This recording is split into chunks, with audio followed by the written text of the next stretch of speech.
నమస్కారం. ధర్మక్షేత్రం కార్యక్రమానికి స్వాగతం. పంచాంగాలు ప్రామాణికత ప్రత్యేక కార్యక్రమానికి స్వాగతం.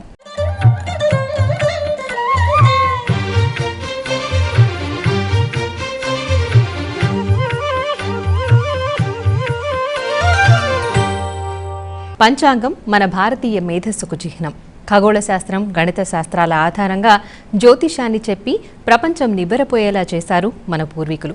ప్రపంచంలోని చాలా దేశాల్లో నాగరికత వెల్లివిరియని కాలంలోనే జ్యోతిష్య ఆధారంగా మానవ జీవితాలను విశ్లేషిస్తూ అద్భుతమైన పంచాంగాన్ని ఆవిష్కరించారు. ఈ నేపథ్యంలో పంచాంగం యొక్క ప్రామాణికత, శాస్త్రీయతలపై భక్తి టీవీ ఒక ప్రత్యేక చర్చను చేపట్టింది. మరి ఆ చర్చలో పాల్గొనేందుకు కొంతమంది ప్రముఖులు మన స్టూడియోకి విచ్చేశారు. ముందుగా వారిని పరిచయం చేసుకుందాం. బ్రహ్మశ్రీ ఫణిశశాంక్ శర్మ గారు, ప్రముఖ శృంగేరి పంచాంగకర్త. నమస్కారం అండి. డాక్టర్ ప్రదీప్ జోషి గారు, శ్రీచక్ర పీఠ వ్యవస్థాపకులు. నమస్కారం అండి. డాక్టర్ శంకరమంచి రామకృష్ణ శాస్త్రి గారు, ప్రముఖ జ్యోతిష్య శాస్త్ర నిపుణులు. నమస్కారం అండి. నమస్కారం అమ్మా. శంకరమంచి గారు, ముందుగా మీరు చెప్పండి, అసలు పంచాంగం అంటే ఏమిటి? పంచాంగం అంటే 5 అంగములు కలది. తిథిర్వారంచ నక్షత్రం యోగ కరణమేవచ. కాలాన్ని అర్థం చేసుకునే క్రమంలో ప్రధానంగా శుభ కార్యక్రమాలు చేసుకోవడానికి లోకోయం కర్మ సాధనం అని దీని పేరు. కర్మని సాధించాలి అంటే మంచి సమయం కావాలి. మంచి సమయము వేదాంగ జ్యోతిష రీత్యా 5 విధాలుగా భాసిల్లుతుంది. తిథి రూపంలో, నక్షత్ర రూపంలో, వార రూపంలో, యోగ రూపంలో, కరణ రూపంలో. ఇందులో మనందరికీ సహజంగా తెలిసింది వారం. భూమి ఒకరోజు తన చుట్టూ తాను తిరగడం ద్వారాగా సూర్యోదయ ప్రభృతి సూర్యోదయ పర్యంతం ఒక వారం అన్నమాట. ఇవి 7 వారాలు ఉన్నాయి. భానువారాది సప్తవారాలు. ఇది అందరికీ తెలిసింది. ఇదే మన దృష్టిలో కాలం అంటే ఇంతవరకే తెలుసు. శాస్త్రరీత్యా కాలం అంటే సూర్యచంద్రుల మధ్యలో ఉన్నటువంటి దూరాన్ని తిథిగా గుర్తించారు. దీన్ని మాసము అన్నారు. ఒక మాసానికి 15 తిథులు శుక్లపక్షంలో, 15 తిథులు కృష్ణపక్షంలో ఉంటాయి. ఇది చంద్రుడి యొక్క కళలతో కొలుస్తారు. సూర్యచంద్రుల మధ్యలో ఉన్నటువంటి దూరాన్ని తిథిగా వ్యవహరిస్తారు. ఇది చాలా విశేషమైనది. వారం తర్వాత అతి ముఖ్యమైనటువంటి శుభకాలము తిథి రూపంలో చూస్తాం. మంచి తిథి చూసుకొని పని చేయాలి. తిథి బాగుంటే పని బాగుంటుంది. దశమి, ఏకాదశి, సప్తమి, పంచమి, విధియ, తదియ. అలాగే వీటిలో నంద, భద్ర, జయ, రిక్త, పూర్ణ ఇలాంటి 5 విభాగాలుగా మళ్ళీ తిథులు ఉన్నాయి. దీని తర్వాత మంత్రపూర్వకంగా ఏదైనా శుభ కార్యక్రమం చేయాలి అంటే వ్యక్తి యొక్క జన్మ నక్షత్రం అవసరమవుతుంది. ఈ జన్మ నక్షత్ర సాధన చంద్రగమనం ద్వారాగా వస్తుంది. ఇది 3వ అంగం. పంచాంగములలో వారం చెప్పుకున్నాం, తిథి చెప్పుకున్నాం, తర్వాత నక్షత్రం. ఈ నక్షత్రం దేనికి సంబంధించింది? ఆయుర్వృద్ధికరం. ఈ ఆయుర్దాయం మనకి వృద్ధి చెందాలంటే సంస్కారపూర్వకంగా కార్యక్రమాలు చేయాలి. నక్షత్రాత హరతే పాపం మరొక పాఠం. అంటే నక్షత్రాన్ని తెలుసుకోవడం ద్వారాగా పాపం పోతుంది. శుభ కార్యక్రమాలు చేయాలంటే జన్మతిథిని అనుసరించి ముహూర్తం పెట్టడానికి ఉండదు. జన్మ నక్షత్రాన్ని అనుసరించి ముహూర్తం పెట్టడం ఉంటుంది. ఏదైనా పూజ చేయాలంటే జన్మ నక్షత్రాన్ని అనుసరించి ఆయుష్యహోమం చేసుకోవటం, ఇలాంటివి ఈ నక్షత్ర సంకేతంగా భాసిల్లుతాయి. ఇది కేవలం చంద్రుడిని ఆధారం చేసుకొని, చంద్రుడు తిరిగేటటువంటి మార్గంలో కేవలం ప్రకాశిస్తున్నటువంటి 27 నక్షత్రాలని ఆధారం చేసుకొని ఏ రోజున ఏ నక్షత్రం ఎక్కడుంటే ఆ నక్షత్రం దగ్గర చంద్రుడు ఎప్పుడు వస్తాడో ఆ 27 నక్షత్రాల సమీపంలోకి చంద్రుడు ప్రవేశించినటువంటి సన్నివేశాన్ని తీసుకొని ఆ రోజున ఆ నక్షత్రం ఉన్నది కాబట్టి ఆ నక్షత్రం ఎటువంటి నక్షత్రం, మంచి నక్షత్రమా చెడ్డ నక్షత్రమా తెలుసుకొని ఆ పంచాంగరీత్యా ముందుగానే గ్రహించి దాన్ని వినియోగించుకోవడం. తర్వాత యోగం. యోగాత్ రోగ నివారణం. యోగం పట్టిందనుకోండి, మనిషికి ముందు వచ్చేది ఆయుర్దాయం, తర్వాత శరీర పుష్టి, తర్వాత మానసిక పుష్టి. కాబట్టి యోగాలు ఉన్నాయి. యోగాల్లో 9 యోగాలు చెడ్డ యోగాలు ఉన్నాయి. 27 యోగాల్లో 9 చెడ్డ యోగాలు, 18 మంచి యోగాలు ఉన్నాయి. ఏవి మంచి యోగాలు, ఏవి చెడ్డ యోగాలు దాన్ని తెలుసుకొని ముహూర్తాన్ని వినియోగించుకోవాలి. తర్వాత కరణం అనేది ఒకటి ఉంది, 5వది. అంటే కార్యానుకూలతకు అతి ముఖ్యమైనది కరణం. కరణాత్ కార్యసిద్ధిశ్చ తిథేశ్చ శ్రీమాప్నోది వారాద్ ఆయుష్యవర్ధనం నక్షత్రాత్ హరదే పాపం యోగాద్రోగ నివారణం కరణాత్ కార్యసిద్ధిశ్చ. కరణంలో ఏమిటి దోషము అంటే ఒక్కటే కరణం ఉన్నదండి, చాలా దోషమైన కరణం. భద్రకరణము, విష్టికరణము అంటాం. 7 చరకరణాల్లో 6 కరణాలు మంచివి, 7వ కరణం 1, 2, 3, 4 ఇలా వరుసగా లెక్క పెట్టుకుంటే 6 కరణాల వరకు మంచి కరణాలు ఉన్నాయి. 7వ కరణము భద్రకరణం. ఈ భద్రకరణం వచ్చిన సమయంలో మాత్రం కార్యములు చేయకూడదు, చెడిపోతాయి. అలాగే 4 స్థిరకరణాలు ఉన్నాయి, అవి అమావాస్య ముందు వస్తాయి, చతుర్దశిలో సమీపిస్తాయి అవి. కాబట్టి ఆ 4 స్థిరకరణాలని మనం వినియోగించకూడదు. ఇలా కాల సాధనలో 5 రూపాల్లో ఉన్నటువంటి పరమేశ్వరుడి యొక్క స్వరూపం, వేదపురుషుడి యొక్క స్వరూపాన్ని ఆది కాలంలో కనుక్కున్నారు, దాన్ని పంచాంగంగా తీసుకొచ్చారు. ఈ 5 కాలాలని వినియోగించుకుని కనుక ముందుకు వెళ్ళినట్టయితే మానవ జీవన విధానము చాలా ఉన్నతంగా ఉంటుంది. వీటిని తెలియజేసేదే పంచాంగం. చాలా చక్కగా చెప్పారండి. ప్రదీప్ జోషి గారు మీరు చెప్పండి. అంటే శంకరమంచి గారు చెప్పారు పంచాంగం అంటే తిథి వార నక్షత్ర యోగ కరణాలకు సంబంధించింది. అది పరమశివుడి 5 అంగాలకి దృష్టిలో ఉంచుకుని వాటిని ఆధారంగా చేసుకుని రూపొందించింది అని చెప్పేసి చాలా చక్కగా చెప్పారు. అయితే ఈ పంచాంగాన్ని నిత్య జీవితంలో ఏ విధంగా ఉపయోగించుకోవచ్చు అంటారు? అసలు పంచాంగం అంటే అది ఏదో ఒక పుస్తకము, అది కేవలం తాతలకు సంబంధించిందే, మనకు సంబంధించింది కాదు అనేది అందరూ ఒక మూసలో ఉన్నారు. ఇప్పుడు మన నిత్య జీవితానికి పంచాంగం అనేది ఎంత ముఖ్యమో అంటే, లైక్ ఇప్పుడు మోడర్న్ టెక్నాలజీ వాళ్ళు అర్థం చేసుకున్నట్టుగా చెప్పాలంటే, ఈ శరీరం పంచభూతాత్మకమైనటువంటి శరీరం. ఈ శరీరంలో పంచభూతాలను అనుగుణంగా చేసుకొని శరీరంలో మార్పులు జరుగుతాయి. దాన్ని ఫిజియాలజీ క్లాక్ అంటారు. అది మన శరీరంలో జరుగుతుంది. అలా ఈ శరీరం అంటే ఒక మానవుడు, ఇది ఒక భౌతిక శరీరం. ఈ భౌతిక శరీరం పంచభూతాత్మకమైన శరీరము, దీన్ని కాస్మిక్ బాడీ అంటారు. ఈ కాస్మిక్ బాడీ అనేటువంటిది ఏదైతే కనుక ఇది దేన్ని బేస్ చేసుకొని ఉంటుందంటే ప్లానెటరీ కాస్మిక్ రేజింగ్ని బేస్ చేసుకొని ఉంటుంది. అంటే గ్రహాల యొక్క గమనాన్ని బట్టి మనిషి యొక్క జీవన విధానం అనేది మార్పులు చెందుతుంది. దీన్ని క్షుణ్ణంగా పరిశీలించి ఋషులు పరిశోధన చేశారు. అలా పరిశోధన చేసి డెవలప్మెంట్ చేసిందే హోరాశాస్త్రం. అలా మనిషి యొక్క నిత్య జీవితంలో మనిషి తన యొక్క శైశవం అంటే పుట్టినప్పటి నుంచి వృద్ధాప్యం వరకు ప్రతి ఒక్క రోజు కానివ్వండి, ఇప్పుడు కాలాన్ని మీరు చూస్తున్నారు, ఒక రోజు ఉన్నట్టుగా మరొక రోజు ఉండదు. ఇటు ప్రకృతి కానివ్వండి, ఇటు మనిషి కానివ్వండి, స్వభావ గుణంగా మనిషి కానివ్వండి, ప్రకృతి పరంగా కానివ్వండి. సో ప్రకృతిలో ఎలా మార్పులు వస్తున్నాయి, మనిషిలో మార్పులు వస్తున్నాయి. సో ఈ మనిషిలో మార్పుకి ప్రకృతిలో జరిగే మార్పుకి ఒక అనుసంధానం చేసి దాన్ని ఈ విధంగా పాటిస్తే బాగుంటుంది అనేవి చెప్పడమే పంచాంగం యొక్క ముఖ్య లక్ష్యం. అంటే నిత్య జీవితంలో కనుక చూస్తే కనుక ఇప్పుడు పౌర్ణమి, అమావాస్యలు వచ్చాయి. దానికి చంద్రుడికి ఏం చెప్తారు అంటే మనకారకుడు అంటారు. అంటే మనస్సుకు సంబంధించిన ఏవైనా సరే వ్యతిరిక్తమైనటువంటి గుణాలు ఏవి ఉన్నా సరే అవి పౌర్ణమి రోజు ఉధృతకి చెందుతాయి అని చెప్తారు. అందుకోసమే జాతక పారిజాతకము, బృహత్పర ఔరశాస్త్రం లాంటి గ్రంథాల్లో పౌర్ణమి ఇత్యాది పౌర్ణమి అమావాస్య తిథుల్లో, గ్రహణ తిథుల్లో గర్భాధానము ఇత్యాది పనికిరావు అని కొన్ని చెప్తారు. అంటే ఇప్పుడు జనరేషన్ అనేది ఫార్వర్డ్ జనరేషన్ రావాలి అని అంటే వాళ్ళకి ఎలాంటి వైకల్యత ఉండకూడదు కాబట్టి దానికి కూడా చెప్పారు. దానికి ఇంకోటి ఏంటంటే ప్రతి ఒక్క గ్రహాల యొక్క స్థితిని బట్టి గర్భస్థ పిండం యొక్క డెవలప్మెంట్ కూడా అలాగే ఉంటుంది. అంటే ప్రతి ఒక్కటి నిజ జీవితంలో కేవలం ఇవి ఏంటంటే నేను ఎందుకు ఇవి నొక్కి పక్క నుంచి చెప్తున్నాను అంటే ఇప్పుడున్న modern generation people they can't understand what happening here. వాళ్ళు ఏంటంటే ఈ పలానా తిథి రోజు పిల్లి అడ్డం వస్తే వెళ్ళడమా ఇవన్నీ శకునాలు, అవి పంచాంగం కాదు. దాని పంచాంగానికి పెట్టేసుకొని తప్పు అని అది మూఢనమ్మకంగా. శకునాలు వేరు, పంచాంగం వేరు. పంచాంగం అంటే ఏంటంటే it's a systematic calculation method. అవి సూర్యుడికి చంద్రుడికి మధ్య ఉన్నటువంటి వ్యత్యాసాన్ని బట్టి ఏం జరుగుతుంది, మనిషికి నిజమైన సంపద ఏంటి, ఆరోగ్యం. సో దాన్ని అనుసంధానం చేసుకొని ఇప్పుడు ఔషధ వృక్షాలు దేని ద్వారా మనకు ఔషధం వస్తున్నాయంటే వృక్షాలు సూర్యుడి నుంచి వచ్చే కిరణాలు చంద్రుడి మీద పడి ఆ చంద్రుడి నుంచి వచ్చే కిరణాలని వృక్షాలు స్వీకరించి ఔషధ వృక్షాలకి అవి చాలా కీలకమైనటువంటివి. కాబట్టి తిథేశ్చ శ్రియమాప్నోతి అంటారు. ఈ విధంగా ప్రతి ఒక్క విషయంలోనూ కూడా మనిషికి ఈ పంచాంగము చాలా ఉపయోగపడుతుంది. అవి సైంటిఫిక్ మెథడ్లో రీసెర్చ్ చేస్తే కనుక మీరు అందరూ తెలుసుకోవచ్చు.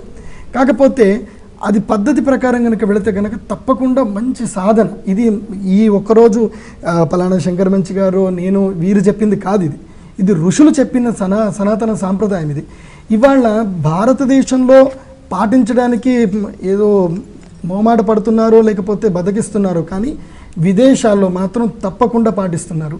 ఇవాళ ఇంటర్నెట్లో కానివ్వండి, గూగుల్లో కానివ్వండి, ఆస్ట్రాలజీ అన్న వర్డ్కి ఉన్నంత సెర్చ్ ఇంజిన్ ఆప్టిమేషన్ వేరే ఏ వర్డ్కి లేదు. పని శశాంక్ శర్మ గారు, మీరు చెప్పండి, ఇప్పుడు ఈ పంచాంగాన్ని మన తెలుగు వారి క్యాలెండర్గా అనుకోవచ్చు అంటారా? పంచాంగము అనేది అత్యంత పవిత్రమైనది, ఒక శాస్త్రీయమైనది.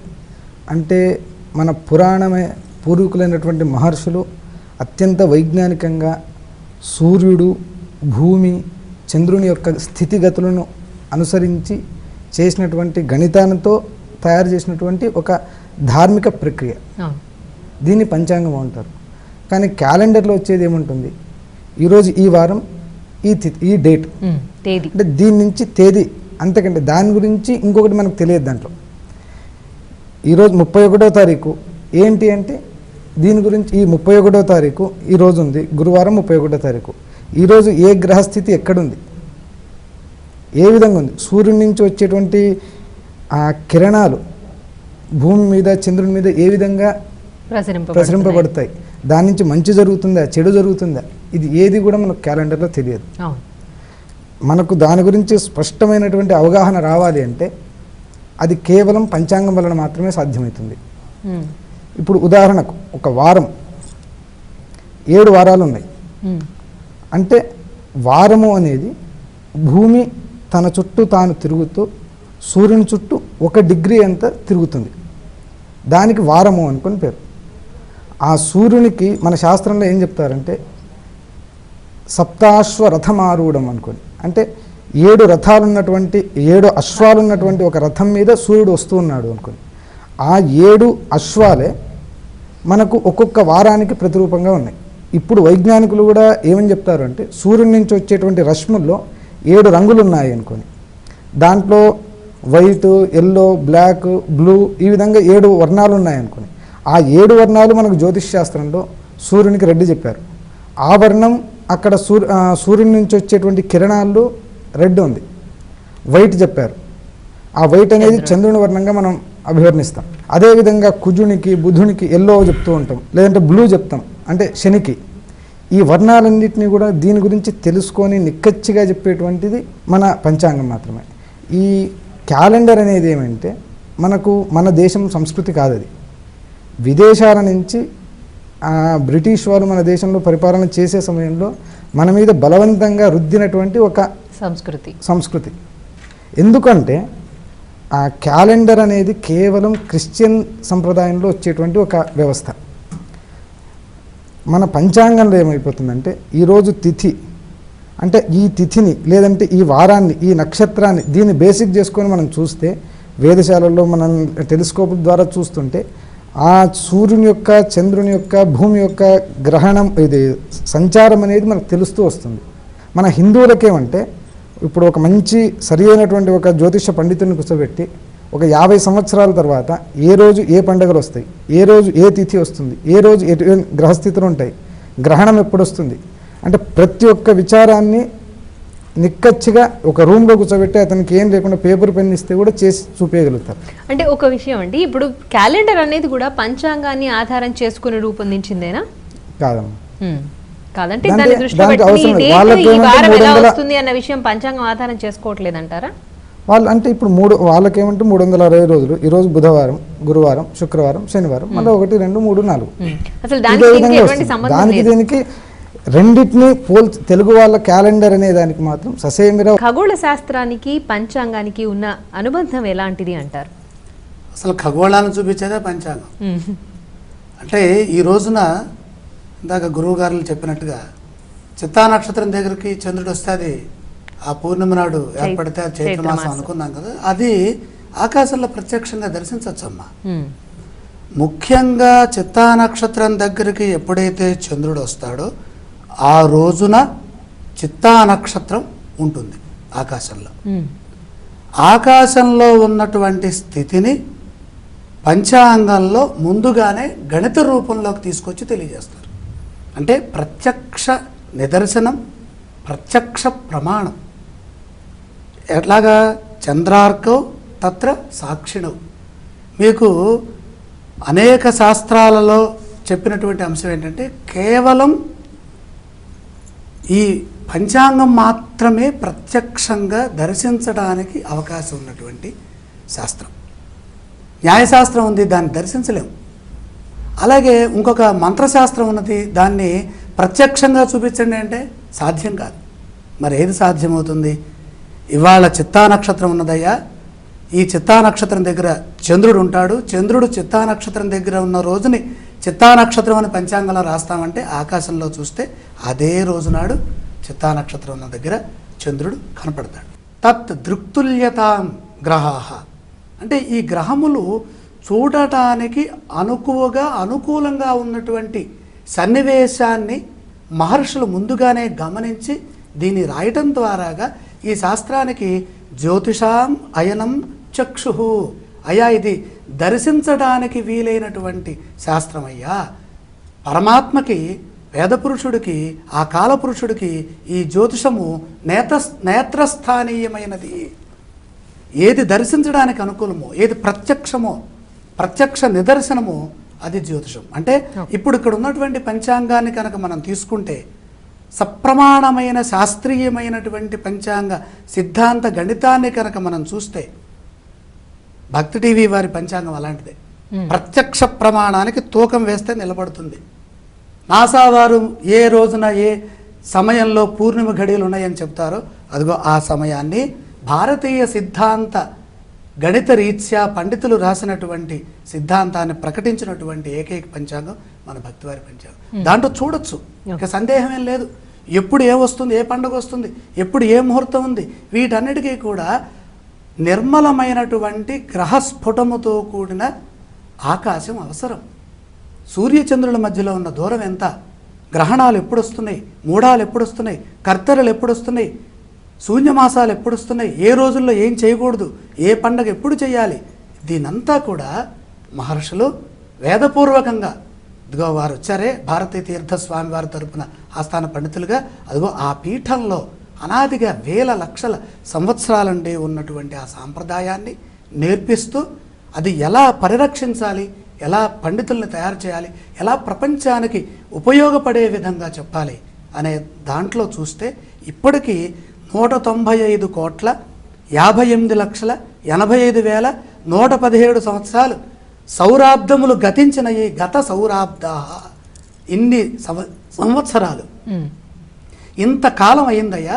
195 కోట్ల సంవత్సరాల కాలం ఎప్పటికీ సృష్టి ఆరంభమే, వేదం ప్రారంభమే ఇంత అయింది అని చెబుతోంది.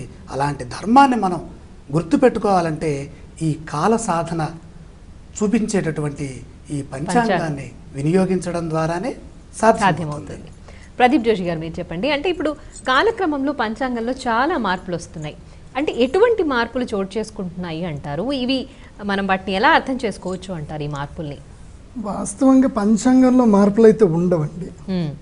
వ్యక్తుల్లో మార్పులు ఉండవచ్చు, వాళ్ళ అభిప్రాయాలు, కొంతమంది వాళ్ళ వ్యక్తిగత అభిప్రాయాలు కొంతమంది క్రోడీకరించవచ్చు, కానీ పంచాంగంలో మార్పులు అనేవి ఉండవు.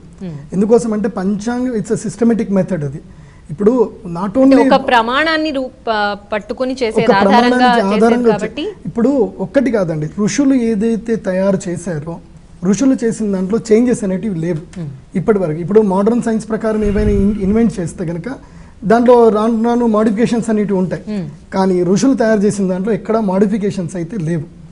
అయితే ఒక దగ్గర మాత్రం మోడిఫికేషన్స్ ఉన్నాయి. ఇదేంటంటే ఖగోళ శాస్త్రానికి సంబంధించినది కాబట్టి ఇది ప్రత్యక్షం జ్యోతిషం శాస్త్రం. అంటే అప్రత్యక్షాని శాస్త్రాన్ని వివాదాస్తత్ర కేవలం ప్రత్యక్షం జ్యోతిషం శాస్త్రం చంద్రార్కవు ఎత్ర సాక్షిణం. అంటే ఇక్కడ సూర్యచంద్రాదుల యొక్క ఆధారంగానే పంచాంగ నిర్మాణం జరుగుతుంది కాబట్టి దాని గురించి అని చెప్పి ముఖ్యంగా ఈ జ్యోతిష్ శాస్త్రంలో సంపాత స్థాన చలనం అని ఒకటి ఉంటుంది. ఇప్పుడు వేదం ప్రారంభమైనప్పుడు ఏంటంటే మేషాది అంటే మేషరాశి నుంచి ప్రారంభం చేసి మీనరాశి వరకు 12 రాశులు ఉంటాయి. మేషరాశి ప్రారంభమవుతుంది. అది ఎక్కడి నుంచి ప్రారంభమవుతుంది అని అంటే వేద గ్రంథ ప్రకారం కనుక చూస్తే కనుక వేదంలో నక్షత్ర సూక్తంని తీస్తే కనుక అందులో కృత్తికా నక్షత్రం మొదలొస్తుంది. అంటే అక్కడ కృత్తికా నక్షత్రంతో మొదలు గనక వేదం స్టార్ట్ అయింది అని అంటే అక్కడ మేషరాశి కూడా కృత్తికా నక్షత్రం ఉన్నట్టు. రామాయణాన్ని గనక క్షుణ్ణంగా పరిశీలిస్తే మనకు అక్కడ కృతయుగ కాలానికి మనకు తెలిసిపోతుంది. అయితే వరాహమిరుడు ఎప్పుడైతే విక్రమార్క శకం ప్రారంభమైందో విక్రమాదిత్యుని యొక్క కాలం రామాయణం అంటే లోపల త్రేతాయుగం కదా. త్రేతాయుగంలో అంటే కృతయుగం నుంచి అక్కడి నుంచి వచ్చేసి మళ్ళీ త్రేతాయుగం లోపల అక్కడికి కొన్ని మోడిఫికేషన్స్ అనేటివి జరిగాయి అక్కడ. ఓకే. అయితే ఎప్పుడైతే కనుక విక్రమాదిత్యుని యొక్క కాలం ప్రారంభమైందో అప్పుడు వరాహమిరుడు అని ఒక గొప్ప పండితుడు మన భారతదేశానికి జ్యోతిషాస్త్ర పండితుల్లో బిఫోర్ ఆఫ్టర్ అని చెప్పొచ్చు అనమాట. ఆయన వచ్చిన తర్వాత ఆయన మహానుభావుడు వచ్చి అప్పుడు దృక్ సిద్ధాంతాన్ని అంటే ఒక సిద్ధాంతాన్ని ఆయన ప్రతిపాదన చేశారు. సూర్య సిద్ధాంత ప్రతిపాదనని తీసుకొచ్చి సంపాత స్థానం యొక్క చలనం జరుగుతుంది అని అంటారు. అంటే ఇక్కడ మేషాది మొదలు తులాది మొదలు అని ఉంటుంది. అంటే ఎట్లాగైతే నేను ఒక బ్యాంగిల్ తీసుకున్న 2 బ్యాంగిల్స్ కనుక తీసుకుంటే కనుక జోడిస్తే అవి 2 చోట్ల కలుస్తాయి. దాన్ని సంపాత స్థానం అంటారు. ఈ సంపాత స్థానం ఏంటంటే మేషరాశికి మొదలు తర్వాత తులారాశికి మొదలు అని అంటారు. అంటే మేష నుంచి కన్యా వరకు 6 రాశులు, తులా నుంచి తీసుకొని మీన వరకు 6 రాశులు. అంటే ఇటు 180 డిగ్రీస్ ఇటు 180 డిగ్రీస్ అన్నట్టుగా దాన్ని సంపాత స్థానం అంటారు. ఈ సంపాత స్థానము అప్పటిదాకా అందరు ఏమనుకున్నారంటే కృత్తికా నక్షత్రం నుంచి మొదలవుతుందని క్యాలిక్యులేషన్స్లో ఉండే, ఒక మూసలో ఉండే. అప్పుడు ఈయన ప్రత్యక్షంగా ఒక వేదశాల నిర్మాణం చేసి అప్పుడు ఆ యొక్క సూర్యుని యొక్క ఛాయను బట్టి వేదశాల అంటే కేవలం ఒక సూర్యుని యొక్క నీడను తీసుకొని ఎక్కడెక్కడ ఇప్పుడు ఉదాహరణకి అంటే మా గురుగారు మాకు చెప్పింది, నిజమైన ఒక జ్యోతిషాస్త్ర పండితుడు ఒక విజ్ఞానవంతుడు ఏంటంటే ఇంత చిన్న పుల్ల తీసుకొని మధ్యాహ్నం పూట కానీ ఏ సమయం అయినా సరే అంటే సూర్యుడు ఉన్న సమయంలో ఇది పెట్టి ఇది ఏ నెల, ఇది ఏ మాసము, ఈరోజు ఏ తిథి, ఇప్పుడు ఏ సమయం నడుస్తుంది, ఇప్పుడు ఏం అయనం ఉంది అన్ని చెప్పవచ్చు. కేవలం ఈ పుల్లతో సహాయంతో చెప్పవచ్చు. అంత విజ్ఞానం మన దగ్గర ఉంది, ఋషుల విజ్ఞానం. అప్పుడు వరామిరుడు వేదశాల నిర్మాణం చేసి ఇప్పుడు సంపాత స్థానం యొక్క చలనం జరిగింది. ఒకప్పుడు మీరు చెప్తున్న కృతం కానీ త్రేతాయుగంలో ద్వాపర యుగంలో ఈ సంపాత స్థానం కృత్తికా నక్షత్రంలో ఉండేదేమో, కానీ ఇప్పుడు ఇది అశ్విని నక్షత్రానికి వచ్చింది అని చెప్పి ఆయన మోడిఫికేషన్ చేసి అందరిని ఒప్పించారు. అందరిని ఒప్పించడం అంటే మహా కష్టం అండి. ఎందుకోసం అంటే ఎందుకో ముఖే సరస్వతి అన్నారు. అప్పుడు ఆయన కూర్చోబెట్టి అందరిని ఒప్పించి మేషాది ప్రారంభం అశ్విని నక్షత్రం అని చెప్పారు. ఇప్పుడు కూడా ఆ కరెక్షన్స్ అనేటివి ఉన్నాయి. అది ఫాలో అవుతున్నాము and there is a corrections. ఎందుకోసం అంటే మాకు ఎప్పుడు శంకర్ మంచి గారు చెప్తూనే ఉంటారు నాసావారు అని చెప్పి ఆయన అంటూనే ఉంటారు. సో ఇప్పుడు కూడా దెర్ ఇస్ ఎ కరెక్షన్స్. ఇప్పుడు ఈ డిఫరెంట్ పంచాంగాలు రావడము ఇవన్నీ కూడా కారణం ఏంటి అంటే నాకు ఇదే కనిపిస్తుందని ఆయన లెక్కలో అదే అంటాడు. ఆయన తప్పని మనం చెప్పలేం. ఎందుకోసం అంటే నా లెక్క ఇదే, నాకు కరెక్ట్ అని ఆయన కూర్చుంటారు. ఎవరి సిద్ధాంతం వాళ్ళదని కూర్చుంటారు. దానికి వరామిరుడు చూపించిన సొల్యూషన్ ఏంటంటే అదే మనం ఫాలో అవ్వాలి. కాబట్టి పంచాంగంలో వస్తున్న మార్పులు అంటే ఇవే మార్పులు అంటే ఏంటంటే స్థానాన్ని బట్టి జరుగుతున్న మార్పులే తప్ప పంచాంగం క్యాలిక్యులేషన్లో ఎలాంటి మార్పులు లేవు. అది ఋషులు ఎలా చెప్పారో అలాగే ముందుకెళ్ళడం. బాగుందండి. మీరు చెప్పండి, అంటే ఇప్పుడు పంచాంగం అన్న భావన వరాహమిరుడితోనే మొదలైందా, అంతకు ముందు కానీ ఆ తర్వాత కానీ వచ్చింది అంటారా? అంతకంటే ముందు నుంచే పంచాంగం అనేది ఉంది. ఎప్పుడైతే సృష్టి ఆరంభమైందో అంటే ఈ జ్యోతిష్యం అనే దాన్ని ఏమంటే పంచాంగం అనేది జ్యోతిష్యంలో ఒక అంగం. ఈ జ్యోతిష్యం అనేది ఏమంటే వేదాల యొక్క అంగం. వేదస్య చక్షు కిల శాస్త్రమేతత్ ప్రధానతాంగోషి తథోశయక్తే అనుకొని మనకు చెప్తూ వస్తారు. వేదస్య చక్షు కిల శాస్త్రం ఏతత్ అంటే ఈ జ్యోతిష్శాస్త్రం అనేది వేదం యొక్క కన్ను. అంటే ఏ విధంగా కళ్ళు లేకపోతే మనకేమున్నా కూడా మనకు కనిపించదు, దేన్ని కూడా మనం తెలుసుకోలేము. అదేవిధంగా ఈ జ్యోతిష్యం అనేది పంచాంగం అనేది లేకపోతే మనం దేన్ని కూడా తెలుసుకోలేము. ఆ జ్యోతిష్యాన్ని ప్రధానంగా 3 భాగాలుగా విభజిస్తారు. సిద్ధాంతం, సంహిత, హోరా అని. ఈ సిద్ధాంతంలో ఏమొస్తుందంటే ఈ గ్రహణాలు, సంక్రాంతి, ఈ గ్రహాల యొక్క స్థితిగతులు ఇవన్నిటిని కూడా గణిత రీతిగా సాధన చేసి చెప్పేదాన్ని సిద్ధాంతం అని అంటారు. అదేవిధంగా సంహిత, ఈ సంహితలో ఏమైపోతుందంటే మనకు చెప్తూ వస్తారు రవేరార్ద్రా ఫలం, రవి ఆర్ద్రా నక్షత్రంలో ఉన్నప్పుడు ఈ విధంగా ఉంటుంది. దాన్ని వర్ష నక్షత్రాలు అనేటువంటి పేరుతో ఉంటారు. ఈరోజు ఈ సమయంలో ఇంత వర్షం పడితే ఈ సంవత్సరం ఈ ధాన్యాలు ఇంతగా పండుతాయి అనుకొని మనకు దాంట్లో తెలుస్తూ వస్తుంది. అదేవిధంగా మేఘాలు గర్భధారణ చేస్తాయి. అంటే వాతావరణంలో ఈ విధంగా స్థితిగతి ఉంటే ఈ విధంగా అవి మేఘాలు గర్భధారణ చేస్తాయి. ఆ రోజు నుంచి ఇన్నవ రోజు అవి ప్రసవిస్తాయి, అంటే వర్షాన్ని కురుస్తాయి. ఈరోజు వర్షం ఇన్ని మిల్లీమీటర్లు, ఇన్ని సెంటీమీటర్లలో వర్షం పడితే ఈ సంవత్సరం ఇటువంటి ధాన్యాలు ఇంత విధంగా పండుతాయి, తర్వాత వాటికి ఈ విధంగా రేటు కూడా వస్తుంది అని కూడా మనకు ఈ సంహిత అనే గ్రంథాల్లో చెప్తూ వస్తారు. అంటే దాంట్లో చాలా విషయాలు చెప్తూ వస్తున్నారు. సంహితలో ఏమంటే ఇప్పుడు మనం చిన్నప్పుడు వింటూ ఉంటాం పంచకళ్యాణి గుర్రం అని. అంటే ఇప్పుడు దాని గురించి మనకు తెలియదు. ఆ పంచకళ్యాణి గుర్రం అంటే దాని లక్షణం ఏంటి, ఏనుగులు ఏది శ్రేష్టమైన ఏనుగు. ఇప్పుడు మనం కుక్కల్లో చూస్తుంటాం, వీధి కుక్కలు ఉంటాయి, మంచి కుక్కలు ఉంటాయి. ఆ కుక్కల యొక్క లక్షణం ఏంటి, అది ఏది ఎట్లుంటుంది, దాని గురించి మొత్తాన్ని కూడా మనకు సంహిత గ్రంథాలు చెప్తాయి. మన ఒక దురదృష్టం ఏమంటే వెనక తక్షశిలా విశ్వవిద్యాలయంలో చాలా సంహిత గ్రంథాలు ఉన్నాయి. వాటన్నిటినీ కూడా ఆ ముస్లిమ్స్ యొక్క దండయాత్రలో అన్నిటినీ కాల్చేసేసారు. ఇప్పుడు మనకు లభ్యం ఉన్నది ఏమంటే వారాహి సంహిత. అంటే ఈ వరాహ మిహిరాచార్యుడు అనేటువంటి ఎవరైతే ఉన్నారో ఆయన సాక్షాత్తు సూర్యుని యొక్క అవతారం. మిహిరుడు అంటే సూర్యుడు.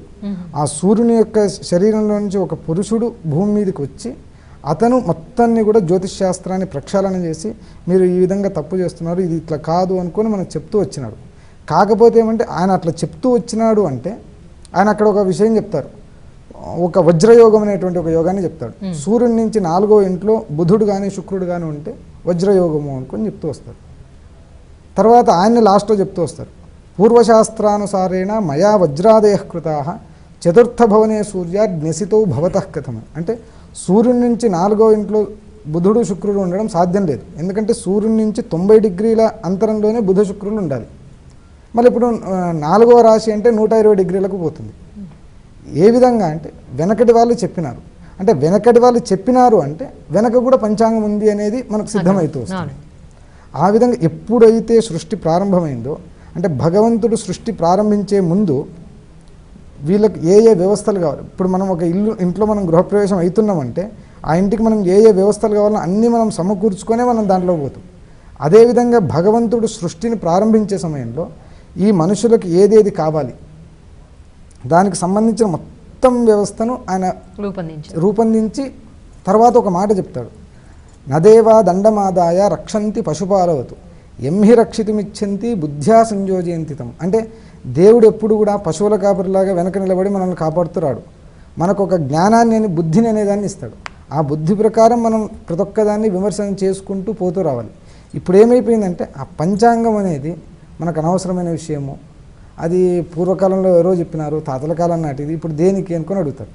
ఇప్పుడు పంచాంగంలో ప్రతి ఒక్క విషయం, ఇప్పుడు ఒక ఉదాహరణకు ఒకరు ప్రయాణం చేయాలి, అక్కడ ఆనందాది యోగాలు ప్రయాణాలకు ఉపయోగినటువంటి ఆనందాది యోగాలు అనుకొని పంచాంగంలో ఇస్తారు. అంటే ఆ పంచాంగాలు ఆ రోజు ప్రయాణం చేస్తే మనకు ఈ విధమైనటువంటి ఫలితం ఉంటుంది అనుకోండి. ఇవన్నీ కూడా మనకు పంచాంగాల ద్వారా సృష్టి మొదలైన నాటి నుంచే పంచాంగం అనేది ఉంది అన్న విషయం అర్థమవుతుంది. అయితే దీంట్లో ఏ విషయాన్ని ఎక్కువగా దృష్టిలో ఉంచుకుని మన నిత్య జీవితంలో ఉపయోగించుకోవచ్చు అంటారు? ఇదంతా కాలగణన. మనకి ప్రధానంగా సంకల్పం శ్రౌతము, అలాగే స్మార్తము, నిత్యము, నైమిత్తికము, ఈ విధంగా ఉపయోగించేటటువంటి పనులకి కాల సాధన అవసరమవుతుంది. సృష్టి ఎప్పుడు ప్రారంభమైంది అనేది మనకి ప్రతిరోజు పండితులు సంకల్పంలో మన చేత చెప్పిస్తారు, మనకు తెలుస్తుంది. ద్వితీయ పరార్ధే శ్వేతవరాహకల్పే అష్టావింశతితమే కలియుగే ప్రథమ పాదే అని చెప్తున్నారు. 5117 సంవత్సరాలు అయింది ఇప్పటికీ కలియుగం ప్రారంభమయ్యి. ఇవన్నీ దేనికి సంకేతం అంటే కాల గణన, కాల సాధన. కాలాయ నమః, కల వికరణాయ నమః. ఈ కాలాన్ని మనం ఉపయోగించుకోవాలి. ఈ కాలాన్ని ఏ విధంగా ఉపయోగించుకుంటాం, దేనికి ఉపయోగించుకుంటాం అంటే జీవన విధానంలో అభివృద్ధికి మనం వీటిని ఉపయోగించుకుంటాం. ప్రధానంగా అక్షరాభ్యాసం, అలాగే అన్నప్రాసన, నామకరణం, చౌలము, ఉపనయనము, వివాహము, గర్భాధానము, అలాగే సీమంతము, పుంసవనము, ఇలా అనేక రకాలుగా. అలాగే ఒక మనిషి భారతీయ సాంప్రదాయ ప్రకారంగా గతిస్తే ఆ గతించిన నక్షత్రం, ఆ రోజు ఉన్న నక్షత్రం ఏంటి, అది మృతికి అనుకూలమైనదా వ్యతిరేకమైనదా, ఆ తిథి వల్ల ఫలితం ఎలా ఉంటుంది అనేది మనకి ఈ పంచాంగం ద్వారానే తెలుస్తుంది. అంటే శుభ విషయములతో పాటు తీసుకోవలసినటువంటి జాగ్రత్తలు, కాలము యొక్క ప్రభావాన్ని తెలియజేస్తుంది. ప్రధానంగా అమావాస్య ఏ పని చేయకండి, పూర్ణిమ, ఏకాదశి, వ్రతాలు చేయండి. ఈ కాలగణన 2 విధాలుగా భాసిల్లుతోందమ్మా. అసలు ప్రధానంగా 9 విధాలుగా ఉంటుంది కాలగణన, పంచాంగ కాలగణన. నవ మానములు ఉంటాయి. అందులో 3 ప్రధానమైనటువంటి మానములుగా ఇప్పుడు మనం తీసుకుంటున్నాం. అందులో 2 బాగా ఉపయోగిస్తున్నాం. 1 సౌరం, 2 సావనం.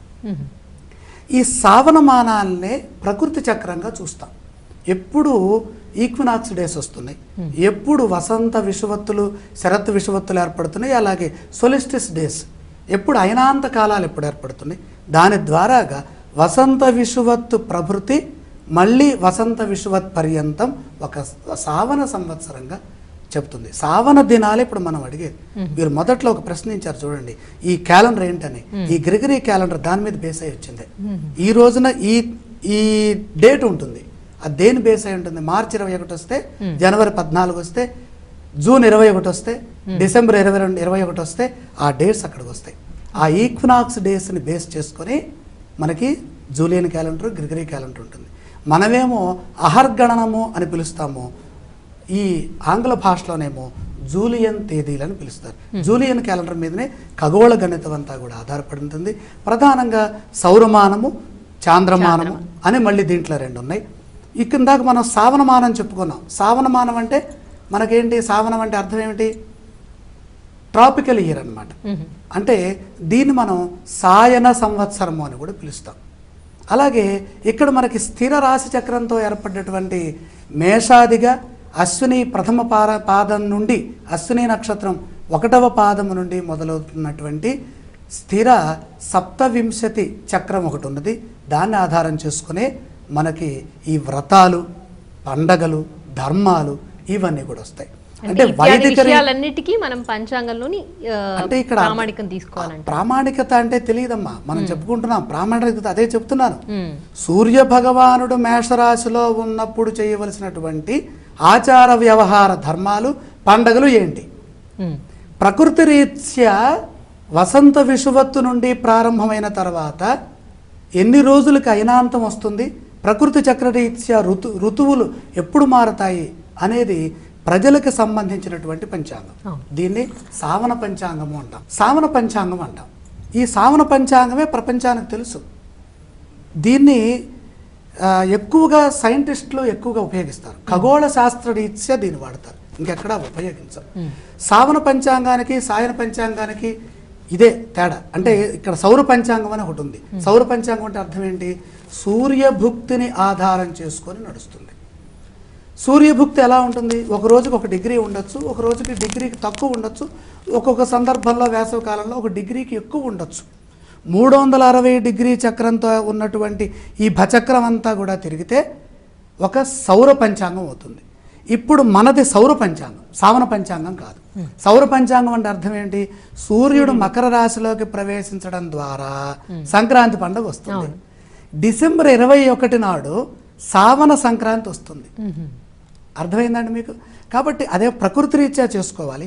పండగలు, ఆచారాలు, ధర్మాలు, దీక్షలు, కృచ్ఛ్ర వ్రతములు ఇవన్నీ కూడా వైదిక మార్గంలో ప్రత్యక్షంగా ఆకాశంలో ఎప్పుడైతే చంద్రభగవానుడు ఆ నక్షత్రం దగ్గరికి వస్తాడో, లేదా సూర్యుడు ఆ రాశిలో ఉంటాడో, దాన్ని ఆధారం చేసుకొని వసంత నవరాత్రములు, దాన్ని ఆధారం చేసుకొని శరత్ నవరాత్రములు అనేవి వస్తాయి. సౌర సావన పంచాంగాల రీత్యా గణితం జరుగుతోంది. ఇందులో కూడా మళ్ళీ 2 మార్గాలు ఉన్నాయి, పూర్వ మార్గము, పరమార్గము. ఈ పూర్వ మార్గ పరమార్గాలు అంటే ఏంటి? పూర్వ మార్గము అంటే అర్వాచీన ప్రాచీన మార్గాలు. ప్రాచీన మార్గం ఒకటి ఉంది, అంటే గణితంలో సంస్కారములు చేసినటువంటి మార్గం. సూర్యచంద్రులకు కూడా సంస్కారం చేస్తారమ్మా. ఆ సూర్యచంద్రులకి సంస్కారం చేయటం ద్వారాగా ధర్మశాస్త్ర రీత్యా వ్రతాలు ఆచరించడానికి ఉపయుక్తంగా ఉంటుంది. అనుకూలమైన కాలం. ఆ సంస్కారం అంటే అర్థం ఏమిటి? చంద్రుడికి కొన్ని బీజ సంస్కారాలు చేయటం ద్వారా చంద్రగతి మారుతుంది. ఇది ప్రత్యక్షంగా కనపడదు. దీన్నే పూర్వ పద్ధతి పంచాంగం అంటారు. ఇప్పుడు తిరుమల తిరుపతి దేవస్థానం వారు ఆచరిస్తున్నటువంటి పంచాంగం అదే. అలాగే కుప్పా వారు ఆచరిస్తున్న పంచాంగం అదే. అలాగే బుట్టేవారు ఆచరిస్తున్న పంచాంగం అదే. అంటే ధర్మ శాస్త్రరీత్యా రాయబడ్డటువంటి పంచాంగం. మరి దృక్పంచాంగం అంటే టెలిస్కోప్ పెడితే మీరు చెప్పినటువంటి ఆ తిథి కనపడితే అది దృక్తుల్యతాం. యథా దృక్తుల్యతాం గ్రహాః. ఇది నవీన పంచాంగం. అంటే ప్రాచీనులకి ఇప్పుడు అర్వాచీనులకి నవీనులకి తేడా ఏమిటి? అర్వాచీనులకి నవీనులు ఏమిటి తేడా అంటే ప్రతి విషయాన్ని శోధించి తెలుసుకోవటం ద్వారాగా దృక్పంచాంగం వచ్చింది. సాంప్రదాయబద్ధంగా ఆచార విహితంగా ధర్మశాస్త్ర గ్రంథాలు పురాణాలు ఏం చెప్పినాయో దాని రీత్యా సూర్యుడికి చంద్రుడికి సంస్కారాలు చేయటం ద్వారా వాళ్ళ గతిలో భేదం వస్తుంది. గతిలో భేదం రావడం ద్వారాగా పండగల్లో మార్పులు వస్తాయి. బాగుందండి, చాలా చక్కగా వివరించారు. ప్రదీప్ జోషి గారు మీరు చెప్పండి. అంటే ఇప్పుడు మీరు చెప్పారు ప్రాచీనులు ఒక రకమైన పంచాంగాన్ని వాడుతున్నారు, ఇప్పుడు అర్వాచీనులు నవీనుడు ఇంకో రకమైన పంచాంగాన్ని దృక్ సిద్ధాంతం ప్రకారం అన్నారు కదా. అసలు దృక్ సిద్ధాంతాన్ని ఆధారంగా చేసుకుని వీళ్ళు పంచాంగాన్ని రూపకల్పన చేయడానికి కానీ లేకపోతే దాన్ని వాడుకలోకి తీసుకురావడానికి కానీ కేవలం శోధించి చేయడం ఒక్కటేనా? అలాగే పంచాంగం అనగానే మనకు ఒకవైపు శాస్త్రము ఇంకోవైపు శాస్త్రీయత, అంటే సంప్రదాయంతో పాటు శాస్త్రీయత కూడా కనబడుతోంది. ఇప్పుడు దీన్ని ఎలా అర్థం చేసుకోవచ్చు అంటారు? దీనికి నేను చెప్పాల్సిన అవసరం లేదు, వరామీర్ల వారు చెప్పినటువంటి మాట. ఆయన ఒక్కటే అన్నారు. ఇప్పుడు వీళ్ళు మోడర్న్ బయోస్కోప్ ఇవి అన్నీ కూడా తీసుకుంటే ఇక్కడ ఏం జరుగుతుంది అని అంటే ఒక మనిషి యొక్క చక్షు నేత్రమునకు ఉన్నంత శక్తి ఇంకా దేనికి అవసరం లేదు అని అంటారు. You don't go with any other instrument, మనకు అది అవసరం లేదు. దీంట్లో సూర్య సిద్ధాంతం అనే గ్రంథంలో చిట్ట చివరిగా అది సాక్షాత్తు సూర్యుడే చెప్పాడు అనేటువంటిది ఉంది. అందులోపల చిట్ట చివరి అధ్యాయం లోపల యంత్ర అధ్యాయం ఉంది. అందులోపల ఏం చెప్పారు అంటే ఈ యొక్క కాలం అనేటువంటిది మార్పు చెందేది, గ్రహగతులు అనేవి మార్పు అవుతాయి. ఇప్పుడు మనం ఈ అంతరిక్షంలో ఈ సౌర కుటుంబంలో మనం ఉన్నాం, ఆ సౌర కుటుంబంలో భూమి మీద ఉన్నాం. అసలు ఎవరికైనా తెలుసా సౌర కుటుంబంలో ఇదంతా జర్నీ చేస్తే ఎక్కడికి వెళ్ళిపోతుంది? ఎవరికైనా తెలుసా? ఎవరికి తెలియదు. ఒకరోజు సూర్యుడు చంద్రుడు దగ్గరకు వస్తుంటారు, దూరం పోతుంటారు. సో ఇవన్నీ కూడా మళ్ళీ ప్రాంతానికి భేదం ఉంటుంది. ఇప్పుడు చైనాలో ఉన్నట్టుగా ఇక్కడ ఉండదు, అక్కడ ఉన్నట్టుగా ఇక్కడ ఉండదు, వెస్టర్న్ కంట్రీస్లో ఉన్నట్టుగా ఇక్కడ ఉండదు, టైమింగ్ మొత్తం మారిపోతుంది. కాబట్టి అక్కడ ఏం చెప్పారు అంటే మీరు ఏ దేశంలో ఏ కాలంలో అయితే ఉన్నారు, ఇప్పుడు నాసా వాళ్ళు ఎక్కడో అమెరికాలో చూసి చెప్పి పలానా రోజు పలానా జరుగుతుంది అని అంటే we don't interfere over that, మాకు అది అవసరం లేదంటారు. వరామీర్ల వారు చెప్పిన పద్ధతి దేశ కాలమాన పరిస్థితులకు అనుకూలంగా ఇప్పుడు ఉదాహరణకి దక్షిణ భారతదేశం ఉంది. అందుకోసమే ఒకప్పుడు ఢిల్లీలో కానివ్వండి, తర్వాత మధ్యప్రదేశ్లో ఉజ్జయిన్లో కానివ్వండి వేదశాల నిర్మాణం చేశారు. చేసి అక్కడ అందరూ పండితులు వచ్చి ఆ రోజు ఒక్కరోజు ఏదైతే ఒక సభ జరిగి కూర్చొని అక్కడ ఈ రోజు ఏం జరుగుతుంది, అక్కడ ఎవరికి ఏ డౌట్ రానివ్వండి, ఎవరిని అడగాల్సిన అవసరం లేదండి, డైరెక్ట్ వెళ్ళాలి. ఆ వేదశాలలో సూర్యుని యొక్క నీడ బట్టి ఇది జరుగుతుందని లెక్కలు వేసుకొని ఆ రోజుతో ఆయన ప్రారంభించవచ్చు. అందరి లెక్కలు ఒక్కటే ఉంటాయి, ఇక్కడ తప్పు అనేది ఎవరిది ఉండదు. ఇప్పుడు నా యొక్క ఉజ్జయిని క్షేత్రానికి ఇప్పుడు నాకు హైదరాబాద్ ఉంది, హైదరాబాద్ క్షేత్రానికి నాకేం కావాలి? ఇప్పుడు తెలంగాణలో ఇప్పుడు వేదశాల నిర్మాణం జరిగింది అనుకుందాం, అందరూ పంచాంగర్తలు రావాలి, వేదశాలలో ఆ సూర్యుని ఛాయ ఎక్కడుంది చూసుకోవాలి, ప్రారంభం చేయడమే. ఇక్కడ ఎక్కడ కూడా వివాదాలు లేవు, అసలు వివాదమే లేదని జ్యోతిషాస్త్రం చెప్పారు. అసలు జ్యోతిషాస్త్రానికి ఉన్న ఒక గొప్ప గుణం ఏంటంటే there is no any differentiations. అసలు ఇవి ఈయన ఇది చెప్పారు అది చెప్పని లేదు. ఇప్పుడు ఎందుకు ఇలా క్రియేట్ అవుతున్నాయంటే ఇప్పుడు అంత టెక్నాలజీ వస్తుంది. ఆయన ఎక్కడో అమెరికా నుంచి చూసి ఆయన చెప్తున్నారు, ఈయన ఎక్కడి నుంచి చెప్తున్నారు. అది తప్పది. మీరు ఎక్కడున్నారో అక్కడికే వెళ్ళండి.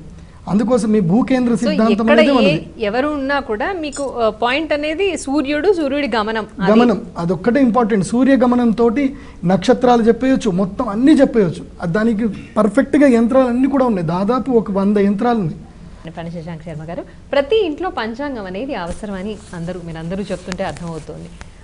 అలా ఉండడం వల్ల ఎటువంటి మేలు జరుగుతుంది అంటారు? అండ్ అలాగే సామాన్యులు దీన్ని ఎలా అర్థం చేసుకోవచ్చు అంటారు? వాళ్ళకు అర్థం కావాలి అంటే ఎలా ఉండాలి అంటారు? మనకు పురాతనమైనటువంటి ఋషులు మనకు చెప్పినారు, కానీ దాన్ని ఇప్పుడు మనం ఏం చేస్తున్నామంటే అర్థం చేసుకోవటం లేదు. ఇప్పుడు ఈ సంహితా గ్రంథాల్లో దీని గురించి సవిస్తారంగా ఇచ్చారు. కాకపోతే ఒక చిన్న సమస్య ఏమంటే ఈ సంహిత అనే దాన్ని ఎవరు అధ్యయనం చేయట్లేదు. అంటే చాలా తక్కువగా ఏదో నాకు ఎంత కావాలి అంతవరకే అధ్యయనం చేస్తున్నారు. మెయిన్ ఒక ఏమంటే దీని గురించి పరిశోధనలు జరిగినాయంటే మనకు చాలా విషయాలు తెలుస్తూ వస్తాయి. ఈ పంచాంగం మన దగ్గర ఉంది, ఈరోజు నేను చాలా దూరం ప్రయాణం చేయాలి అంటే ఆ రోజు మనం చూస్తే ఇప్పుడు పూర్ణిమ రోజు అమావాస్య రోజు మనం పోలీసు వాళ్ళ లిస్టులో కూడా చూస్తే కూడా ఎక్కువ యాక్సిడెంట్స్ ఎప్పుడు జరుగుతాయంటే పూర్ణిమ లేదా అమావాస్య సమయంలో. అంటే ఎందుకు అంటే మనసు ఆ టైంలో ఉద్రేకానికి ఎక్కువ అవుతుంది. ఇప్పుడు ఆ రోజు సముద్రంలో అలలు పోటెత్తుతాయి. ఈ పిచ్చి లేదంటే మానసిక సమస్యలు ఉన్న వాళ్ళకు ఆ టైంలో అది ఉల్బణం అవుతుంది. అంటే ఈ సమయాలన్నింటినీ మనకు దేని నుంచి తెలుస్తుంది అంటే పంచాంగం వల్ల మనకు తెలుస్తుంది. అంటే ఈరోజు అమావాస్య ఉంది, లేదంటే ఈరోజు భరణి కృత్తిక యోగాలు ఉన్నాయి, ఈరోజు ప్రయాణాన్ని వాయిదా వేసుకోవడం లేదు, కంపల్సరీ పోవాలి, కొద్దిగా నేను కంట్రోల్లో డ్రైవింగ్ చేసుకుంటూ పోవడం, ఈ విధంగా జాగ్రత్తలు తీసుకునేదానికి పంచాంగం చాలా ఉపయోగపడుతుంది. అదేవిధంగా అది వ్యావహారికంగా అయితే ఇంతకుముందు శంకరవంశి గారు చెప్పారు, మనం ప్రతిరోజు ఏ పూజ చేయాలన్నా ఏది చేయాలన్నా సంకల్పం అనేది ముఖ్యం. ఆ సంకల్పం అనేది దేని నుంచి స్టార్ట్ అవుతుంది అంటే పంచాంగం వల్లనే చెప్తుంది. పంచాంగం అంటే తిథి, వారం, నక్షత్రం, యోగం, కరణం. ఆ తిథేశ్చ శ్రేయమాప్నోతి. ఈరోజు మనం ఈ తిథి ఉంది అని మనం తెలుసుకోవడం వల్ల మనం సంపత్తును పొందుతామని శాస్త్రం చెప్తుంది. వారాతు ఆయుష్యవర్ధనం. ఈరోజు ఈ వారం ఉంది అని మనం తెలుసుకోవడం వల్ల మనకు ఆయుష్ అనేది వృద్ధి అవుతుంది. నక్షత్రాత్ ధరతే పాపం.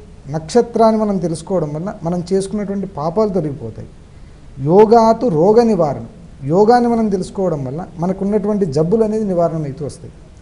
కరణాత్ కార్యసిద్ధిశ్చ పంచాంగ ఫలముత్తమం. అంటే కరణం తెలుసుకోవడం వల్ల కార్యసిద్ధి అనేది జరుగుతుంది.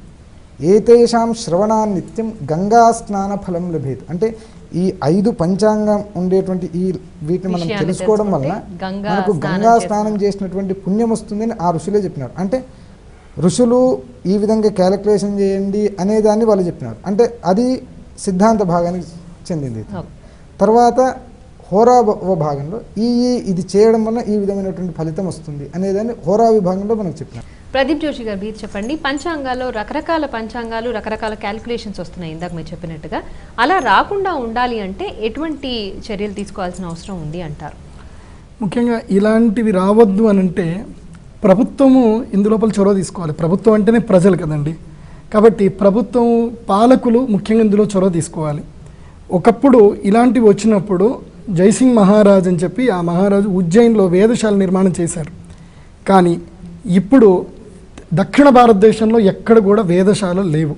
అబ్జర్వేటరీ అంటే సన్ ఐడియల్ అబ్జర్వేటరీ. ఇప్పుడు అన్నవరం మీరందరూ వెళ్ళినప్పుడు అక్కడ టైం చూసుకొని అన్నవరంలో అక్కడ చూస్తున్నారు, మీరందరూ ప్రత్యక్షంగా చూస్తున్నారు. మీ చేతి వాచ్లో టైంకి అక్కడ ఉన్న దానికి ఉన్నాయి, చాలామంది కరెక్షన్ కూడా చేసుకుంటున్నారు. అక్కడ కేసీఆర్ గారికి, చంద్రబాబు నాయుడు గారికి నేను రిక్వెస్ట్ చేసేది ఏంటంటే, మీరు ఎన్నో కోట్ల డబ్బులు ఎక్కడెక్కడో ఖర్చు పెడుతున్నారు. చాలా తక్కువ ఖర్చు, ఒక 3 కోట్ల నుంచి 5 కోట్ల ఖర్చు అవుతుంది. ఒక 5-10 ఎకరాల స్థలం ఏర్పడుతుంది. ఇది మీరు గనక ఏర్పాటు చేస్తే, గనక వేదశాల నిర్మాణం చేస్తే, మీరు యావత్ సూర్యచంద్ర, మీ పేర్లు ఎట్లాగూ చంద్రులే, 2 పేర్లు కాబట్టి ఎప్పటి వరకైతే సూర్య చంద్రాది నక్షత్రాదులు ఉంటాయో అప్పటి వరకు మీ పేరు చిరస్థాయిగా ఉండిపోతుంది. ఎందుకోసం అంటే ఇది ఇండియన్ టెక్నాలజీ. మోడర్న్ టెక్నాలజీలో ఏవైనా వేరియేషన్స్ వస్తాయి, కానీ ఇండియన్ ఏన్షియన్ టెక్నాలజీలో వేరియేషన్స్ రావు. కాబట్టి ఇది గనక మీరు పాలనలో ఉన్నప్పుడే కనుక మీ లెక్కలో 5 కోట్లు ఒక లెక్క కాదు. మీరు గనక అనుకుంటే గనక అది అసాధ్యం కాదు. మీరు గనక ఈ దక్షిణ భారతదేశంలో ఈ అబ్జర్వేటరీ గనక పెడితే గనక ఇక పంచాంగాలలో తేడాలు రావు. శంకరమంచి గారు మీరు చెప్పండి, అంటే పంచాంగం ప్రకారం మనకి భవిష్యత్ కాలంలో జరగబోయే ప్రతి పరిస్థితిని అంచనా వేయొచ్చు, దాని ప్రకారం రాబోయే ప్రమాదాలను కూడా ఎదుర్కోవచ్చు కదా. సో అటువంటి వాటికి మనం పరిహారాలు కూడా ముందుగానే చెప్పొచ్చా, మరి వాటిని ఫాలో కావచ్చు అంటారా? అసలు నిత్యం పంచాంగం చూసి సంకల్పం చెప్పుకొని పూజ చేసుకుంటే అసలు ఎలాంటి ఇబ్బంది ఉండదమ్మా. అందులో చాలా సులభ మార్గంలో తెలుసుకునే విధంగా మన భక్తి టీవీ వారి పంచాంగం ఉన్నది. అంటే తిథులకి తిథి కాలము, నక్షత్రాలకి నక్షత్ర కాలము, అలాగే మనకి శుభ సమయాలు, దుర్ముహూర్తాలు, ఈ వర్జ్యము, ఇవన్నీ కూడా చక్కగా తెలుస్తున్నాయి. పంచాంగంలో చెడు కాలాలను సూచించేవి దుర్ముహూర్తము, వర్జ్యము. వీటిని తెలుసుకొని ఆ కాలాల్లో ఏ పనులు చేయకుండా అనుకూలమైనటువంటి శుభతిథులు ఏవైతే ఉన్నాయో అవి ధర్మశాస్త్ర గ్రంథాల రీత్యా చెప్పినటువంటి విషయాల్ని అర్థం చేసుకుంటూ వాటిని కనుక మనం నిత్య జీవితంలో అసలు ఈ రోజున ఈ తిథి ఉన్నది, ఈ వారం ఉన్నది, ఈ నక్షత్రం ఉన్నది, ఈ నక్షత్రము ఈ తిథి కలిస్తే ఈ అమృత యోగం ఏర్పడుతుంది అని తెలుసుకోవడం ద్వారానే తన మనస్సు పవిత్రత చెందుతుంది, శుద్ధి అవుతుంది. మనస్సంకల్పాలు, చిత్తశుద్ధి ఇవన్నీ ఏర్పడి ధర్మ మార్గంలో నడవటానికి మహర్షులు పెట్టినటువంటి వేద విజ్ఞాన సంపద ఈ పంచాంగం. మరి మీరంతా కూడా పంచాంగాల యొక్క ప్రామాణికత గురించి, పంచాంగం యొక్క విశిష్టత గురించి చాలా చక్కగా మీ అమూల్యమైన సమయాలన్నింటినీ వెచ్చించి మాకు ఈ విషయాలన్నింటినీ తెలియజేసినందుకు గాను మీకు అందరికీ ధన్యవాదాలండి. చూసారు కదండి, పంచాంగాలు ప్రామాణికత ప్రత్యేక చర్చా కార్యక్రమాన్ని. మరో చక్కటి అంశంతో మళ్ళీ కలుద్దాం. అంతవరకు సెలవు. నమస్కారం.